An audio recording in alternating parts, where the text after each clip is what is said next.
ওয়া কুল্লুহুম আতিহি ইয়াউমাল কিয়ামাতি ফারদা। আল্লাহ তাআলা বলেন, তোমাদের প্রত্যেককেই কিয়ামতের দিন আমি আল্লাহর সামনে একজন একজন, ফারদান আই ওয়াহিদান, আমি আল্লাহর সামনে এসে দাঁড়াতে হবে।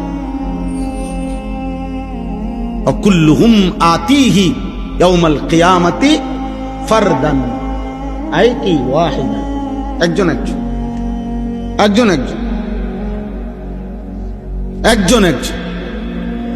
বাপ সন্তানের সাথে আসবে না, সন্তান বাবার সাথে আসবে না, স্বামী স্ত্রীর সাথে আসবে না, স্ত্রী স্বামীর সাথে আসবে না, ভাই বোনের সাথে যাবে না, বোন ভাইয়ের সাথে আসবে না, বন্ধু বন্ধুর সাথে আসবে না। ইয়াউমা ইয়াফিরুল মারউ মিন আখি ওয়া উম্মিহি ওয়া আবিহি ওয়া সাহিবাতিহি ওয়া বানি। ভাইয়া অন্যদিকে তাকায়ও না ভাই, ওরা বসবে, যারা বসার তারা বসবে। নওজোয়ান এদিকে তাকাও।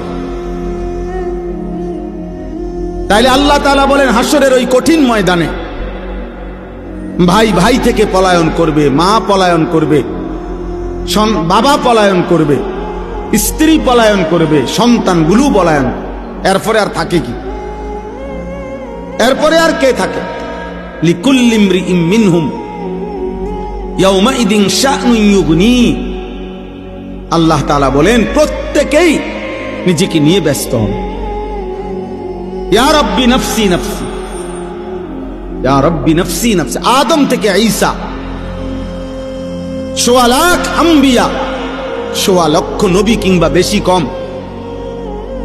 এক বন্ধু ব্যতীত, এক মদিনার বন্ধু ব্যতীত সমস্ত আম্বিয়ায়ে কেরামও বলবে, ইয়া রাব্বি নফসি নফসি। আল্লাহ আমাকে বাঁচান, আমাকে বাঁচান, আমাকে বাঁচান, আমাকে বাঁচান।